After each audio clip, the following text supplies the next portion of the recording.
Assalamualaikum warahmatullahi wabarakatuh. Puji dan syukur mari sama-sama kita panjatkan atas kehadirat Allah Subhanahu wa Ta'ala. Selawat dan salam mari sama-sama kita istiqomahkan kepimpinan kita Rasulullah Shallallahu Alaihi Wasallam. Yang tidak lupa salam sehat untuk kita semua.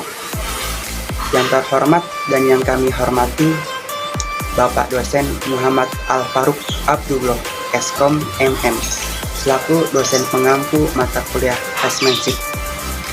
Kami dari kelompok 4 yang beranggotakan Ilham Alfiansyah, Saiful Maulana Hikmatullah, dan juga Yuli Rahmawati ingin mempresentasikan hasil kolaborasi kami yang berjudul berkomunikasi melalui telepon.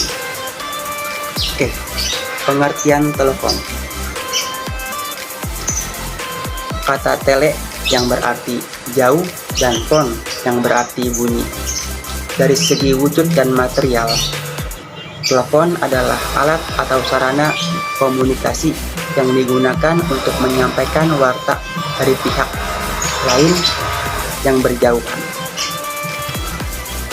Ada beberapa manfaatnya. Yang satu, kecepatan. Mengangkat gagang pesawat telepon dan menekan tombol nomor akan jauh lebih cepat daripada menulis atau mengetik surat. Yang kedua, dari segi biaya. Biaya dapat ditekan karena waktu dapat dihemat jika dibandingkan dengan datang langsung ke tempat untuk berkomunikasi. Manfaat yang ketiga, hubungan pribadi. Walaupun tanpa tatap muka langsung, namun Anda dapat mendengar suara dan membayangkan. Manfaat yang keempat, tanggapan. Dengan telepon, dapat langsung memperoleh tanggapan atau respon dari lawan bicara Anda. Tujuan menerima telepon yaitu satu, untuk menanyakan informasi. Yang kedua, memberikan informasi. Yang ketiga, meninggalkan pesan. Dan yang keempat, untuk persoalan pribadi.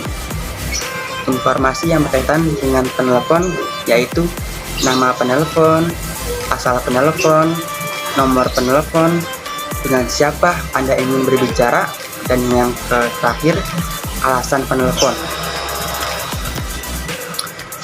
Sikap dalam menerima panggilan telepon yang harus Anda patuhi. Yang kesatu, caring, yaitu memperhatikan, mendengarkan, dan mencatat semua isi telepon. Yang kedua, communicated, yaitu merasa terikat dengan organisasi atau perusahaan.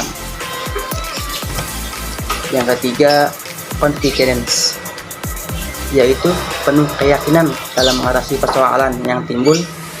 Yang keempat, considerate, yaitu mempunyai sikap bersahabat dan menjaga emosi penelpon. Yang kelima, control, yaitu mampu menjaga dan mengontrol emosi pada saat penelpon marah atau kecewa karena ada masalah dengan kantor Anda. Yang keenam, kreatif, yaitu kemampuan untuk menemukan cara yang efektif dalam bekerja. Dan yang terakhir, ketujuh, yaitu contagious, selalu memelihara keakraban, kegembiraan, kesejukan, dan kedamaian kepada penelpon. Baik, selanjutnya materi akan dibahas oleh Saiful Maulana Hikmatullah dengan NIM 11119087. Waktu dan tempat dipersilakan. Dan selanjutnya yaitu ada langkah-langkah menerima panggilan telepon masuk. Yaitu 1. Jangan membiarkan telepon masuk berdering lebih dari 3 kali. Yang kedua, simak semua pembicaraan dengan seksama dan penuh perhatian dan jangan sekali-kali memotong pembicaraan. Yang ketiga yaitu ada hindari penggunaan kata apa atau hah bila kata-kata menelpon kurang jelas karena terkesan kurang sopan. Yang keempat yaitu apabila ada pesan, catatlah dengan teliti semua pesan yang disampaikan penelpon dan segera sampaikan kepada yang berhak menerima pesan tersebut. Dan terakhir yaitu ada akhir percakapan telepon dengan mengucapkan terima kasih dan salam penutup biarkan penelpon yang meletakkan gagang pesawat telepon terlebih dahulu. Dan juga ada beberapa jenis lainnya telepon keluar, yaitu satu ada online, yaitu suatu keadaan di mana telepon yang dituju sedang dipakai. Biasanya yang mengatakan online adalah operator telepon atau resepsionis. Yang kedua yaitu ada city calls, biasanya disebut hubungan lokal, yaitu tempat percakapan telepon yang dilakukan dari satu tempat ke tempat lain dalam satu kota atau wilayah. Dan yang ketiga yaitu ada SLI, yaitu sambungan langsung internasional, yaitu hubungan telepon ke luar negeri, contohnya seperti dari Indonesia ke Singapura dan lainnya. Yang keempat ada SLJJ, yaitu sambungan langsung jarak jauh, yaitu hubungan telepon jarak jauh. Yang kelima ada outcalls, yaitu sambungan telepon dari dalam kantor keluar kantor. Yang keenam ada person to person calls, yaitu permintaan percakapan telepon dengan pesan agar disambungkan dengan orang tertentu. Dan ada juga langkah-langkah menelpon, yaitu seorang petugas telepon terlebih dahulu harus mengetahui apa tujuan melakukan panggilan telepon dengan mengajukan pertanyaan seperti dengan siapa saya bicara, susun dengan teratur setiap pesan atau hal-hal yang akan dibicarakan.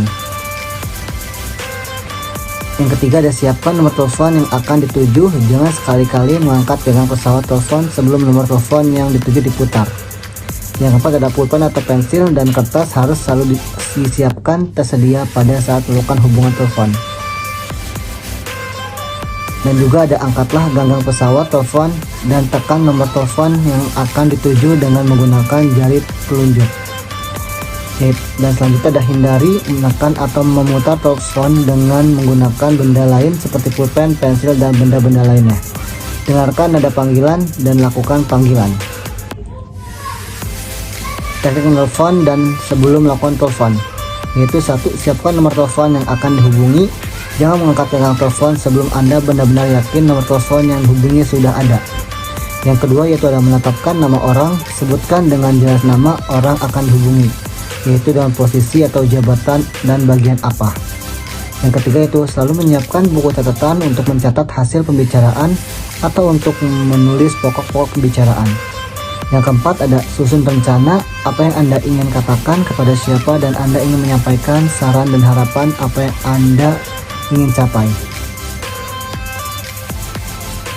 Teknik menelpon saat melakukan telepon, itu satu, angkat gagang telepon dengan nada pilihan. Yang kedua, tekan atau putar nomor kode wilayah lokal, interlokal, atau internasional. Yang ketiga, apabila Anda sambung telepon sedang sibuk, tutuplah telepon sejenak, kemudian tekan atau putar kembali nomor telepon yang dituju. Yang keempat, apabila hubungan telah tersambung dan penerima telepon yang dituju benar, barulah mengutarakan maksud dan tujuan. Yang kelima, sebelum menyampaikan maksud dan tujuan, sebutkan dahulu identitas dan kantor. Yang keenam, pada saat menelpon, kendalikan pembicaraan Anda. Dan yang ketujuh, ada utarakan dengan jelas dan singkat maksud dan tujuan Anda menelpon. Kedelapan, ada confidential, yaitu menjaga kerahasiaan pembicaraan adalah hal yang sangat penting dalam melakukan hubungan lebih lanjut. Kesembilan, ada catat semua jawaban yang diterima. Dan kesepuluh, setelah selesai, ucapkan salam penutup. Oke, kita masuk di materi selanjutnya, yaitu ada di slide 18 tentang hambatan-hambatan dalam bertelepon. Tentunya ya, telepon sebagai alat komunikasi yang canggih dan juga efektif untuk saat ini. Bukan berarti tanpa hambatan loh. Ada beberapa hambatan yang sering dijumpai saat melakukan hubungan telepon. Apa aja sih hal tersebut? Yang pertama yaitu faktor kondisi fisik dari peralatan telepon. Lalu yang kedua yaitu ada faktor pemakaian. Faktor pemakaian ini bisa dari komunikator atau komunikan. Lanjut di slide ke-19 yaitu etika berkomunikasi melalui telepon. Meskipun berbicara di telepon tampaknya sangat mudah nih, tetapi tetap harus ada tata cara penggunaannya. sekalipun bukan operator atau resepsionis yang memang sehari-harinya selalu berhubungan dengan telepon, sebaiknya mengetahui tata cara atau etika bertelepon karena apapun bidang pekerjaannya, tampaknya tidak akan terlepas dari urusan yang bersinggungan dengan telepon. Lanjut, yaitu di slide ke-20, mencatat pesan dari telepon. Oke, di sini fungsi alat tulis dan buku catatan bagi petugas penerima telepon, baik operator, resepsionis maupun sekretaris, untuk mencatat semua pesan, untuk kemudian diberikan kepada pimpinan mereka ya. Tanyakan kepada si penelpon nih, apakah bersedia meninggalkan pesan? Lalu jika dia bersedia, catatlah pesan yang datang dari siapapun dan sampaikanlah pesan tersebut kepada yang berhak menerimanya. Nah, harus jeli dalam mencatat semua pesan dari penelpon ya, dengan lengkap dan benar.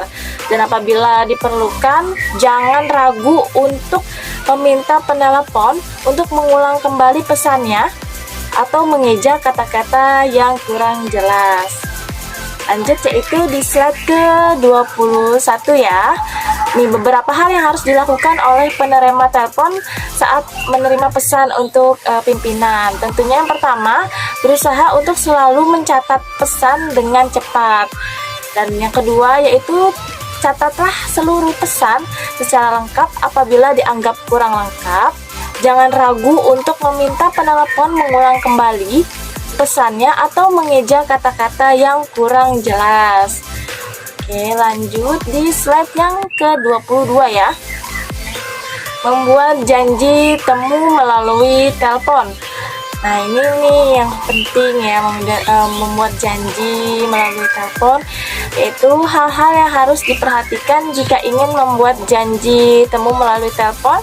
Antara lain yaitu ada 4 poin ya. 4 poin. Yang pertama apa aja?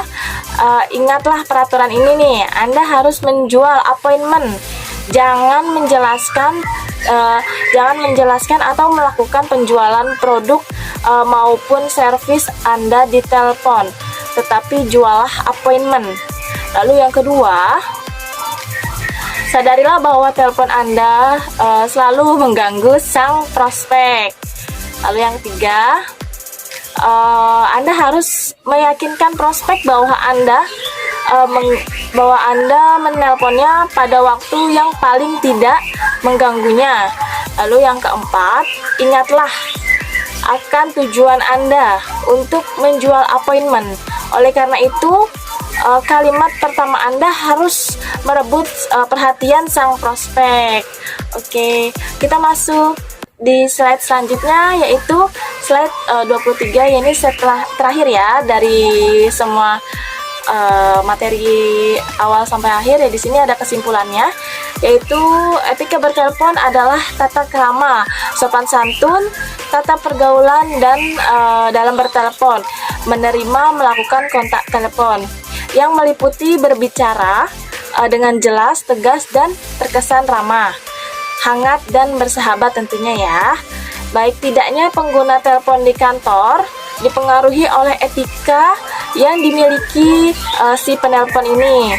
Hal ini sangat berpengaruh bagi citra perusahaan tentunya ya, atau organisasi tersebut di hadapan klien maupun relasi bisnisnya. Kesopanan, intonasi, serta pilihan kata dalam berbicara juga hendaknya diperhatikan dengan seksama. Baik, ini slide terakhir yang disampaikan. Materi dari slide 1 sampai slide 23 tentang berkomunikasi melalui telepon sudah kelompok 4 sampaikan. Lebih dan kurangnya kami mohon maaf. Apabila ada tata cara penyampaian yang kurang jelas juga kami minta maaf ya. Mudah-mudahan bisa selalu terus berkembang untuk kedepannya. Terima kasih atas perhatiannya. Wassalamualaikum warahmatullahi wabarakatuh.